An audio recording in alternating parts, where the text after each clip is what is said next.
Hi everyone, what's up, this is Hardik LTS. कैसे हो सब यार आज एक वुमेन एम्पावरमेंट पे स्टोरी सुनते हैं। मतलब अगर आप एक लड़की हो या एक ग्रोन अप लेडी हो तो डेफिनेटली आपको ये स्टोरी सुननी चाहिए। And I think even women क्या कहीं ना कहीं ये स्टोरी हम सबसे रिलेटेड है, क्योंकि आने वाले टाइम में हम शादी करेंगे, कनेक्शन हमारा वाइफ से होगा, वाइफ का हस्बैंड से। तो this is the story for all of us, okay. And इस स्टोरी से जो लेसन सीखेंगे ना हम, क्योंकि इस स्टोरी में जो भी कुछ हो रहा है वो I think majority of women के साथ ऐसा आज हो रहा है, पहले होता था, पता नहीं आने वाले टाइम तक कब तक होता रहेगा, जब तक हमें अवेयरनेस रहने की, ओके। तो ध्यान सुनना, एक लड़की होती है मीरा नाम की, बेडरूम में बंद, उसको शौक होता है डायरी लिखने का। बेडरूम में उसने जितनी भी डायरीज लिखी होती हैं, मतलब पूरा कलेक्शन होता है, जितनी फोटोग्राफ्स उसके पास होती है मेमोरीज के फॉर्म में, वो सब फाड़ के उठा के रूम में डस्टबिन में फेंक देती है। एंड उस time she is so frustrated, मतलब इतना जिंदगी से दुखी है, इतना जिंदगी से नाखुश है कि मतलब उसको पता भी नहीं कि कल मेरा आएगा या नहीं। शी डजंट इवन नो कि whether there will be tomorrow और नॉट। इतनी नाखुशी के साथ अब देखते हैं एक महीना पहले क्या हुआ, ओके। एक महीना पहले मीरा इतनी खुश मिजाज, most beautiful, most lovely, most kind hearted, most compassionate girl on this अर्थ। मतलब उसको ये लगता था कि बॉस, इवन सबको लगता था कि मीरा मतलब सबका दिल खुश रखती है, सबसे बेस्ट गर्ल है इस अर्थ पे। एंड मीरा खुद भी मानती कि यार मेरा मतलब अंदर से फीलिंग ऐसी आती है कि मैं सबकी हेल्प करूं, सबका भला करूं, सब जिंदगी में बहुत आगे बढ़े, बहुत खुशी जिए। तो मीरा का काम था सिर्फ spread happiness, spread love, give love, give love, give love. वो मतलब अपने भाई को, अपने बहन को, अपने माँ बाप को इतना खुश रखती थी, अपने दोस्त को, कि सब कहते यार मीरा बेस्ट है, ठीक है। ये करीबन 1-1.5 महीने पहले की बात है। मीरा की शादी का रिश्ता आता है, शादी का रिश्ता तय हो जाता है। मीरा बहुत खुश अब कि 10 दिन बाद मेरी शादी होने वाली है, जो भी पूरा सीन है। एंड अब मैं नए परिवार में जाऊंगी, मैं वहाँ और मतलब अपना पार्ट दिखाऊंगी कि मैं किस काबिल हूँ। मैं अपने father in law, mother in law, मेरे सास ससुर को तरीके से दिखाऊंगी कि मैं उनके लिए भी they are as good as जैसे मेरे असली मम्मी पापा हैं। मतलब उसके अंदर इतना ज्यादा अभी से ही कंपैशन, अभी से ही काइंडनेस आ चुकी थी उस फैमिली की तरफ, जिसमें उसको पता नहीं है कि वो फैमिली कैसे होने वाली है आने वाले टाइम में, ओके। क्योंकि अरेंज मैरिज थी, शादी होती है, नई फैमिली में जाती है, वो तो बहुत खुश के नई फैमिली आ रही है।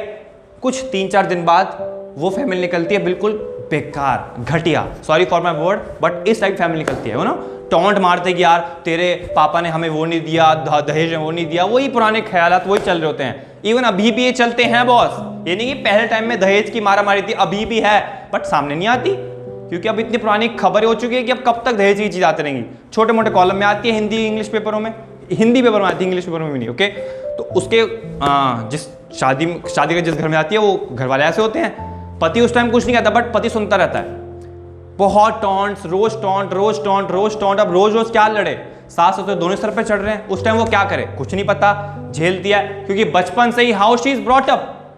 मीरा को कैसे उसके जो एक्चुअली माँ बाप उन्होंने क्या सिखाया है कि बॉस, हमने भी सीखा, आप भी सीखो, कि जब हम एक लड़की दूसरे परिवार में जाती है, जैसे हम माँ बाप हैं, जैसे हम आपको ट्रीट करते हैं, जरूरी है वो ट्रीट करें।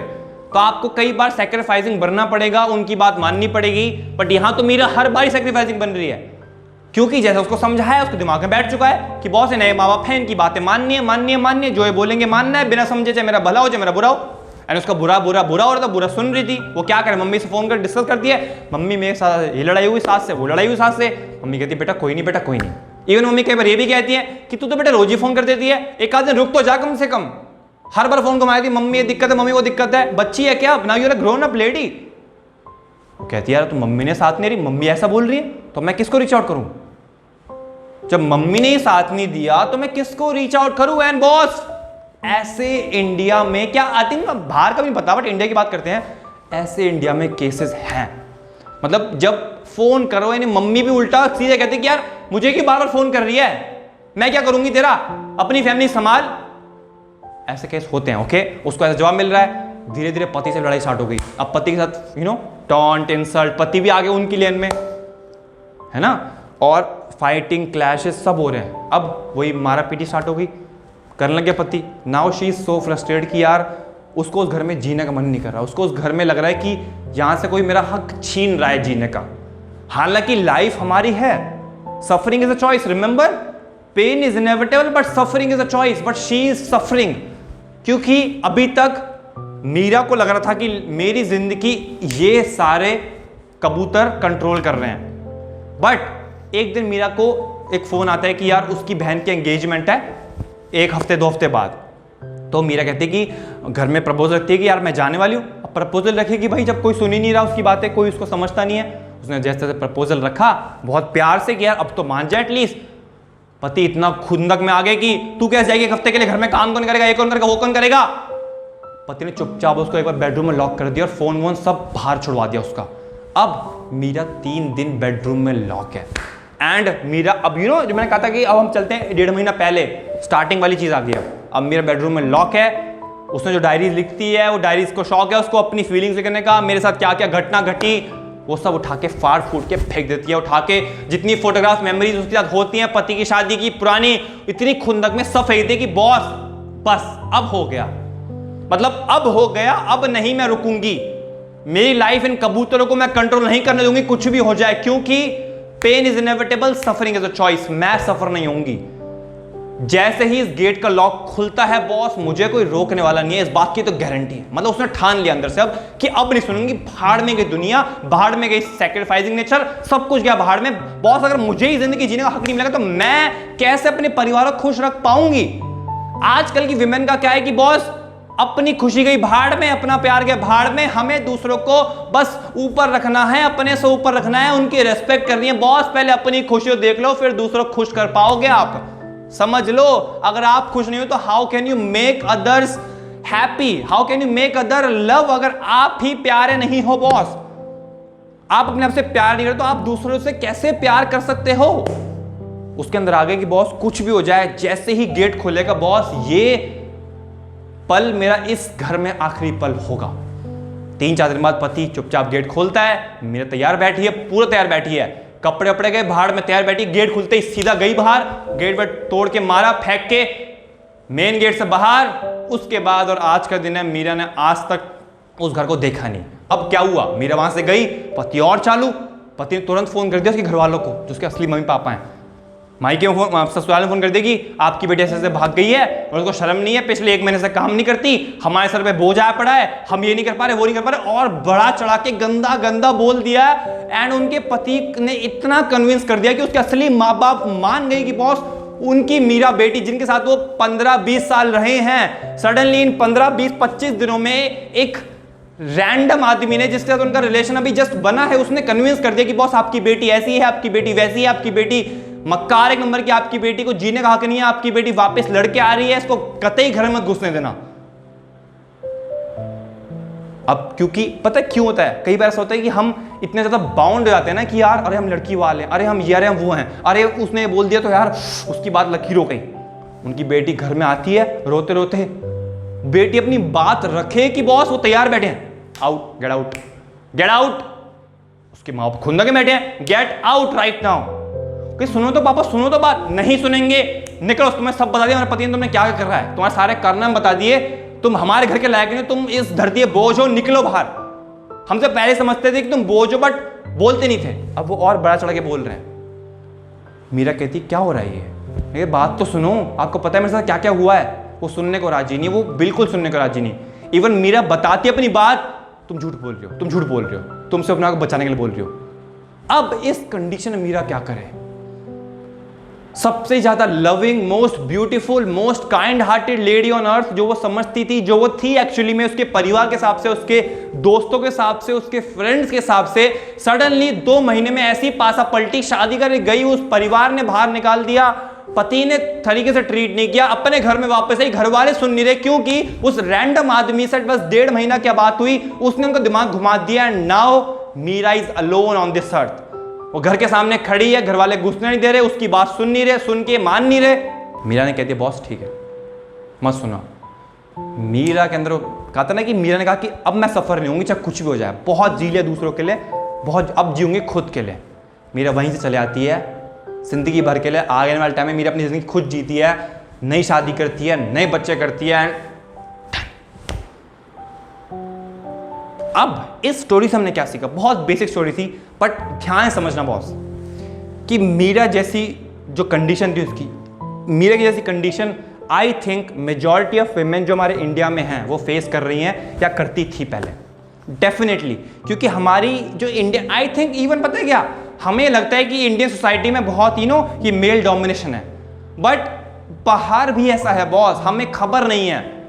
बाहर भी बहुत लड़ाई होती है, बस दहेज की में बात ना होती हो, पर बाहर भी बहुत क्लैश होते हैं बॉस मियाँ बीवी के बीच में कि यार मैं ही सब कुछ हूं, तू सब कुछ। मतलब जब तक बराबर ट्रीट नहीं मिलेगा बॉस, चाहे इंडिया हो, चाहे यूएसए हो, चाहे कोई भी कंट्री हो, कहीं भी बराबर कुछ भी फायदा नहीं होगा।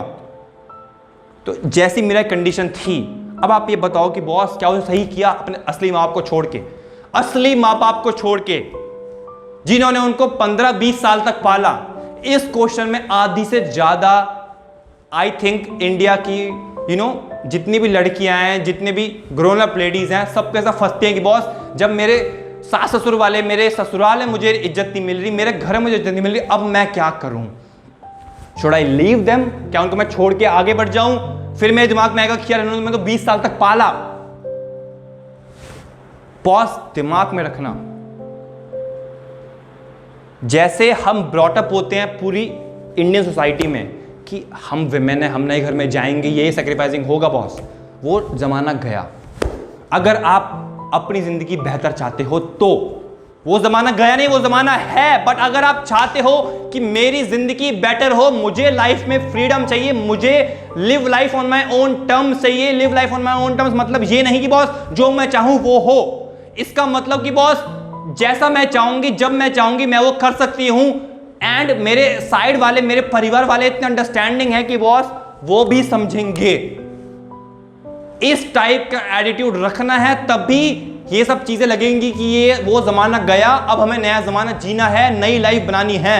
वरना अभी 2021 क्या है, 1950 क्या था, 2050 में भी हम यही चीज में अटके रहेंगे बॉस। और जिंदगी में इन्हीं छोटे मोटे चीजों में कि यार विमेन अगर शादी कर गई तो सैक्रिफाइसिंग होना पड़ेगा, सास ससुर की बात सुननी पड़ेगी, घर में फोन करा, लड़ाई की बता नहीं सकते, लड़ाई करके बताया कि मम्मी मेरे साथ रोज ये हो रहा है, मम्मी कहेंगी बेटा तू अपना खुद संभाल, तेरा परिवार है, तेरा सब कुछ है।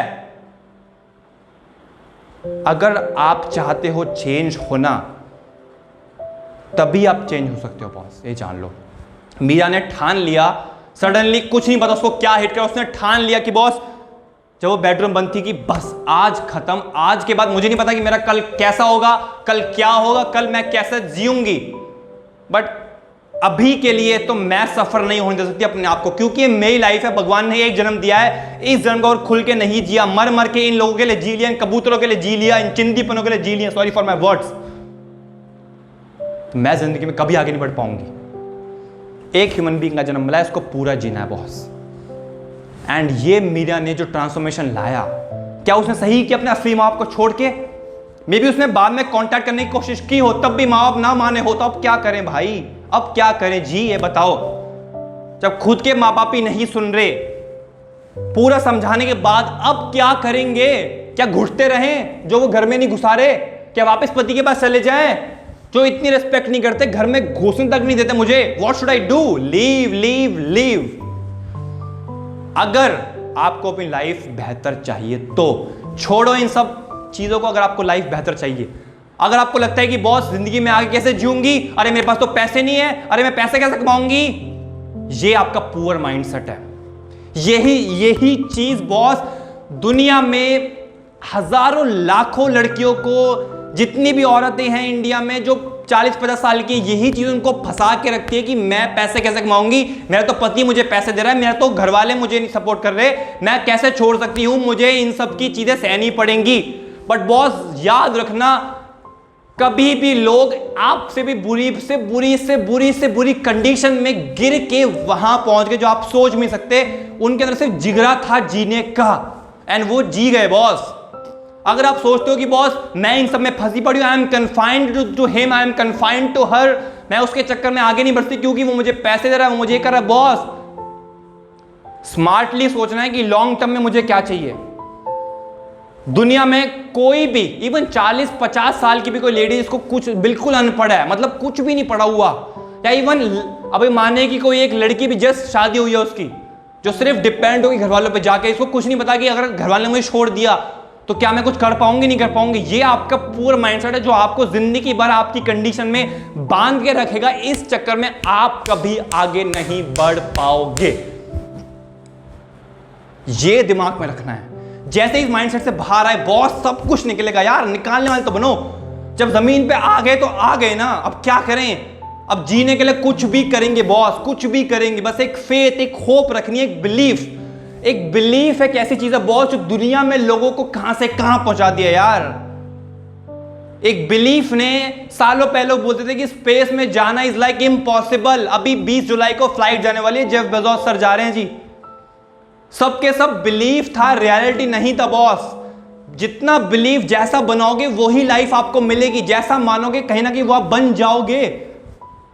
बिलीफ मानते हो, बिलीफ रखते हो कि बॉस इन सब के चक्कर में मैं कन्फाइंड हूं, मैं बंदी हुई हूं, जिंदगी भर बंदे ही रहोगे। जिस दिन लग रही है कि बॉस सेल्फ रेस्पेक्ट यहां पर है, इससे नीचे बात गई, सेल्फ रेस्पेक्ट से इतने नीचे बात गई बॉस, अब आपको रोकने वाली नहीं। अब आपको ऊपर जाना है बूम करने के लिए, क्योंकि जब एक बार से नीचे बात चले गई ना, फिर कोई रोकने वाला नहीं है। फिर कुछ नहीं दिमाग में चलता कि बॉस अब तो सेल्फ रेस्पेक्ट से बात गई, अब दिमाग में कुछ नहीं है। अब मैं कहीं से भी करके, कुछ भी करके अपने बेटे, अपनी बेटी को, अपने परिवार को भी कहीं ना कहीं से पैसे लाके पढ़ा दूंगी, इनको जिंदगी जिवा दूंगी और खुद भी जीऊंगी। इस टाइप की कितनी सारी लड़कियों ने, यार सर्च मारो गूगल पे, कितनी लड़कियों ने क्या क्या बुरी से बुरी यार अपने परिवार में, कहने में कितना बुरा लगता है, मार खा खा के यार they have achieved Heights, success ऐसी कि बॉस उनका पति क्या, उनके पूरे परिवार देख के हिल जाए कि यार ये थी क्या मेरी पत्नी जो मुझे छोड़ के चली गई। इस टाइप का एटीट्यूड रखना है आपको बॉस, इस टाइप का। कोई रोकने वाला नहीं है, कोई भी। इंडियन सोसाइटी में अगर बंद के रह गए तो रह जाओगे, मैं सही बता रहा हूं गाइस। मेल डोमिनेशन मैंने तो बहुत देखा है, मैंने कसम खा ली कि बॉस मेरी जो आने वाली सोसाइटी बनेगी, जो मेरी फैमिली बनेगी, जो मेरे से लोग बनेंगे, यानी कि जो मेरे कजन्स हैं, एक पूरी फैमिली बनती है, जितने भी लोग बनेंगे, मेल डोमिनेशन का 1% भी नहीं होगा बॉस। एंड आप भी एक कसम खा लो, क्योंकि आपके पुराने वाली, आप पास्ट चेंज नहीं कर सकते। जो पास्ट था वो पास्ट था, but future is in your hand, present is in your hand. इसको समझो कि प्रेजेंट एंड फ्यूचर मेरे हाथ में है बॉस। प्रेजेंट तगड़ा कर दूंगी तो फ्यूचर ऑटोमेटिकली तगड़ा हो जाएगा, इसलिए दोनों मेरे हाथ में हैं। कसम खा लो कि बॉस मेल डोमिनेशन जितनों ने झेल लिया, बट आज के बाद मेरी फैमिली जो बनेगी वो 1% मेल डोमिनेशन नहीं होगा। अगर मैं लड़ सकता हूं तो मेरी पत्नी भी लड़ सकती है, मैं मार सकता हूं मेरी पत्नी भी मार सकती है। ये दिमाग में रखना है। इस चीज से कभी आपका हाथ नहीं उठेगा आपकी पत्नी पे, ना कभी आपकी पत्नी का हाथ उठेगा आप पे। एंड इस टाइप की इक्वालिटी अगर होगी तब भी रिलेशनशिप आगे बढ़ सकते हैं, वरना जिंदगी भर बस यही गाते रहोगे कि मैं तो सिर्फ बच्चों के लिए जीती हूं यार, खत्म। ये डायलॉग बड़ा फेमस है ना, मैं सिर्फ बच्चों के लिए जीती हूं। इसी में अटके रहोगे कि मैं सिर्फ बच्चों के लिए जीती हूं, क्योंकि आप सिर्फ बच्चों के लिए नहीं जी रहे, आप सबके लिए जी रहे हो, आप अपने लिए जी रहे हो, आप अपने बच्चों के लिए जी रहे हो बॉस। और अगर आपको ऐसा लग रहा है आपके बच्चों के लिए जी रहे हो, तो अपने बच्चों को ऐसी एजुकेशन दो कि बॉस आने वाले टाइम में वो ऐसा ना कहे कि मैं सिर्फ अपने बच्चों के लिए जी रही हूं, वो कहे कि मैं अपने पति के लिए, अपने लिए, अपनी फैमिली के लिए, अपने बच्चों के लिए जी रही हूं। इस टाइप की एजुकेशन अवेयरनेस होनी चाहिए हमारे अंदर। इवन अभी पता है क्या, कल परसों मेरी बहन से मुझे बात हो रही थी, तो बहन बताती है कि यार मेरे पड़ोस में एक लड़की है, एक आंटी है, उन आंटी को ना घर वाले, सेम सिचुएशन था, घर में लड़ाई हो गई, पति ने मना कर दिया बाहर रहने के लिए, वापस अपने भाई के पास आ गई। ठीक है, उनके माँ बाप आई थिंक कहीं और रहते थे, एंड माँ बाप ने मना कर दी कि अपना खुद देखो, हमें नहीं पता। तो अब उनको भाई अपने पास रख रहा है, एंड आई थिंक 10-12 साल हो गए। अब वो बहुत अच्छी पोजीशन में, खुद कमा भी रही है 50-60 हज़ार रुपये। तो कहती है मेरी बहन कि यार हर जगह एक बात सोच, अगर उनका भाई सपोर्ट नहीं करता तो कहाँ जाती।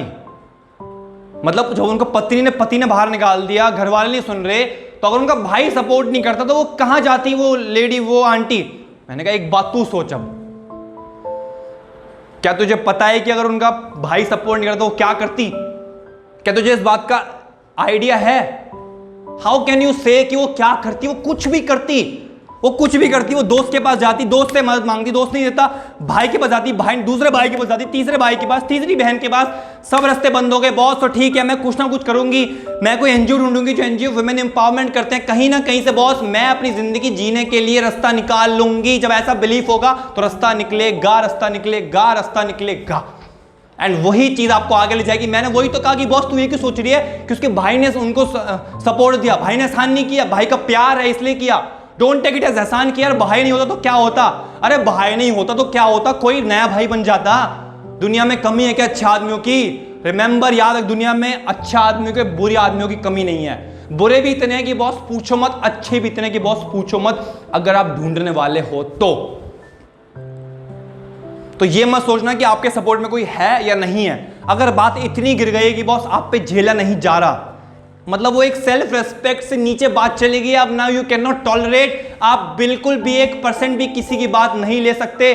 बट आपको लग रही है आप कन्फाइंड तो नहीं, आप कन्फाइंड नहीं हो, आप अपने दिमाग में कन्फाइंड हो, दिमाग से बाहर निकलो, लॉन्ग टर्म सोचो कि कोई नहीं, कहीं भी रहना पड़ेगा, गर्मी में रहना पड़ेगा, बाहर रहना पड़ेगा, कैसे भी रहना पड़ेगा, I will make my life work, I will find the ways, मैं रास्ते निकालूंगा। आप लड़के और लड़की दोनों कॉन्टेक्स्ट में लेना, बात कुछ भी हो, इस टाइप से जब आप लाइफ बनाओगे बॉस, डेफिनेटली आप वहां जाओगे जहां आप सोच नहीं सकते। क्योंकि जब एक टाइम पे ऐसी बात आ गई, तभी आपको दिमाग में बैठ करके आप बस अब आपको ये सोचना है कि am I want to confine to him और her for my entire life, क्योंकि मुझे सिर्फ पैसे दे रहा है। मोस्ट ऑफ दी वुमेन किस लिए होती है कि यार मुझे पैसे दे रहा है, मैं क्या करूं।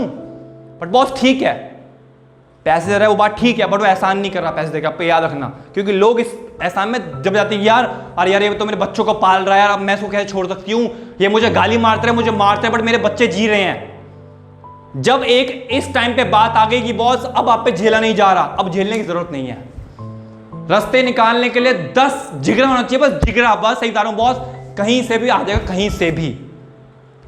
इस टाइम में रखना है कि बॉस रास्ते निकलेंगे, बस आप जिगरे वाले बनो, बिलीफ रखो, बिलीफ विश्वास होगा, लाइफ बेटर बनेगी, लाइफ ट्रांसफॉर्म होगी, क्योंकि आप एक्शन लेने वाले हो। इसको याद रखना। वीडियो होगी लंबी, बट आज से कसम खा लो बॉस, मजाक नहीं कर रहा यार, ये अंदर से भरा हुआ है, इसलिए इतनी लंबी वीडियो खींच दी मैंने आज।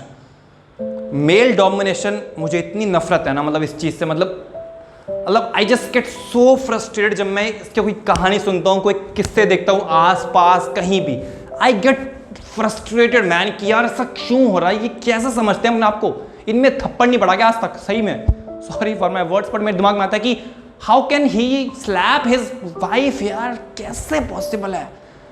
क्योंकि मैं सिर्फ पैसे दे रहा हूं तो बॉस मेरे पे सब कुछ हक है, मैं उसको मारूं पीटूं, मेरी मर्जी, एंड वो तो कन्फाइंड रहेगी क्योंकि वो तो डिपेंडेंट है ना मुझ पे।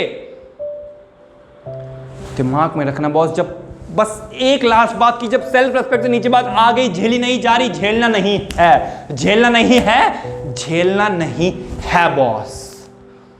याद रखो, लाइफ जियो, बस all the best for your life यार। अगर आप लड़की हो, लड़का हो, ग्रोन अप लेडी हो, ग्रोन अप हाँ जो भी हो, डिपेंड करना है बॉस। बस एक बात याद रखना कि लाइफ एक मिलती है, सिर्फ एक, जीना मरना आपके ऊपर है। लोग सिर्फ वही नहीं मरते जो सांस छोड़ते हैं, वो मरते हैं जो जीना छोड़ देते हैं।